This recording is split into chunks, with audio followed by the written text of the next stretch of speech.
Kung wala kang tato or isa ka doon sa mga nanghuhusga sa mga taong may tato, skip mo na 'tong video na 'to, hindi 'to para sa'yo.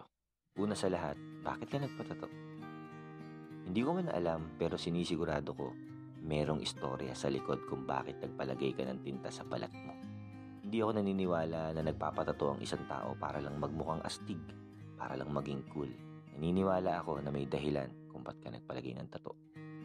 Posibleng simbolo ng pag-ibig, simbolo ng mga pagsubok na pinagdaanan mo, simbolo ng pagiging matatag, o kaya naman, simbolo ng pagkabigo. Naranasan mo na rin ba na mahusgahan dahil lang sa may tattoo ka? Yung tipong hindi ka matanggap sa trabaho na kaya mo namang gampanan at maaaring mas magaling ka pa nga dun sa ibang tao, pero hindi ka matanggap-tanggap dahil lang sa tattoo mo. Nakakalungkot, di ba? At naranasan mo rin ba na hindi ka man lang kinikilala ng isang tao ay inaayawan ka na dahil lang sa merong kang tattoo? Kesyo masamang tao, ex-convict, addict, hindi gagawa ng mabuti, madumi, matungis, kung ano-ano pang panghusga. Marami nga dyan, wala ngang tato at malinis ang katawan, kapita-pitagan ng reputasyon, nag-aral sa magagandang eskwelahan, pero magnanakaw.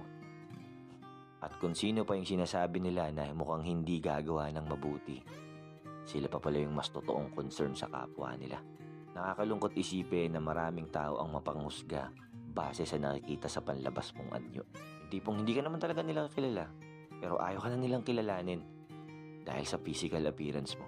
Hindi ko alam kung bakit nila pinapakialaman ng buhay ng mga buhay. Hindi naman nila pera yung ginamit para magpatato. Di ba nila nare-realize na sobrang iksi lang ng buhay para ilaan pa nila yung atensyon nila sa buhay ng ibang tao? Ang tanong, sino ang nagkakasala? Yung mga taong may tato na wala namang ginagawa o yung mga taong nanghuhusga base sa nakikita ng kanilang mga mata?